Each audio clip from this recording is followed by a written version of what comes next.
괜찮아. 괜찮아요. 괜찮아. Aku hanya memikirkan satu peraturan penting. Kenapa kau lakukan hari ini kalau kau bisa melakukannya besok? Hahaha. A few moments later. Assalamualaikum warahmatullahi wabarakatuh. Perkenalkan, nama saya Afifah Fikri Arab dengan NIM 2514010168. Baiklah, saya akan menjelaskan tentang PSA ini sangat penting bagi mahasiswa PAI. Karena PSA ini membantu kita memahami suatu perjalanan umat Islam dari masa ke masa, baik dari segi dakwah, politik, pendidikan, sosial, dan meskipun kebudayaan. Karena sebagai calon pendidik mahasiswa PA ini tidak cukup hanya memahami dengan teori keislaman maupun dalil, akan tetapi perlu mengetahui bagaimana Islam itu dipraktekkan dalam sejarah. Dengan mempelajari PSA ini, kita dapat mengambil dalam pelajaran dalam suatu kebanggaan dalam keberhasilan umat Islam terdahulu, sehingga kita bisa mendapatkan nilai-nilai tersebut dapat diterapkan dalam kehidupan sehari maupun pendidikan. A few moments later. Saya sudah menjelaskan PAC itu sangat penting. Kemudian saya akan menjelaskan tentang poin-poinnya ruang lingkup PSI, yaitu yang pertama ialah sejarah Islam itu pada masa Rasulullah SAW ke periode Mekah ke Madinah. Yang kedua ialah masa Khulafaur Rasyidin yang dikenal sebagai seorang pemimpin yang adil dalam bermusyawarah. Yang ketiga ialah perkembangan Islam dalam masa dinasti seperti Bani Umayyah dan Bani Abbasiyah. Yang keempat ialah perkembangan ilmu pengetahuan, penelitian, dan kebudayaan Islam. Yang kelima ialah menyebarkan Islam ke berbagai wilayah, di antaranya Asia, Afrika, dan Nusantara. Yang terakhir ialah faktor kemajuan dan baiklah, tadi yang paling saya tertarik dalam poin-poin yang tadi di atas, yaitu pertama tentangnya Khulafaur Rasyidin, yaitu saya sangat terkesan pada masanya setelahnya Nabi Muhammad SAW wafat, dipimpin oleh dengan Khulafaur Rasyidin yang diantara lainnya ada Abu Bakar. Abu Bakar ini Abu Bakar Rasyid ini lahir pada tahun 632 sampai 634 Masehi. Ialah seorang menjadi khalifah yang pertama setelah wafatnya Rasulullah. Yang kedua ialah menjaga peraturan umat Islam yang sangat goyah.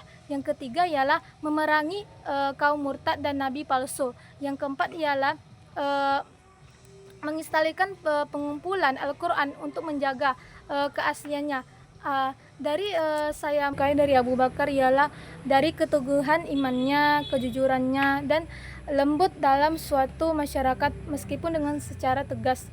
Yaitu yang kedua ialah Abu Bakar pada lahir 634 sampai 614 Masehi.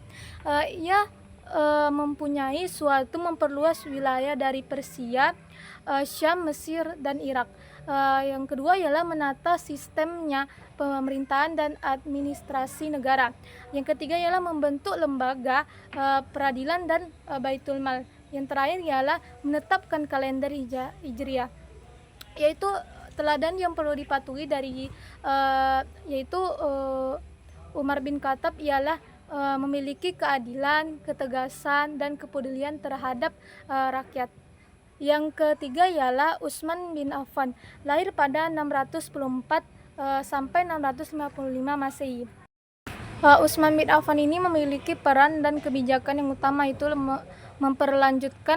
memperluas wilayah Islam, menyatukan baca Al-Quran melalui kodifikasi, yaitu dengan mushafnya Utsmani yang kita memakai dalam suatu baca Al-Quran dengan ditertulis di situ mushaf Utsmani, itu dengan asli dengan tataran yang beliau lakukan, yaitu mengembangkan armada laut Islam.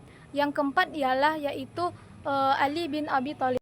Ali bin Abi Thalib yang paling Khulafaur Rasyidin yang terakhir ialah seorang Abu Thalib ini pada lahir 656 sampai 661 Masehi.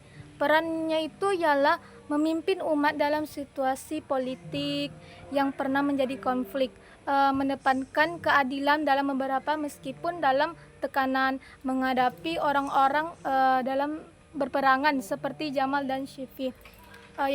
Perlu kita teladani dari Ali bin Abi Thalib tadi itu, dia memiliki ilmu yang sangat luas dengan keberaniannya dan gratis merat.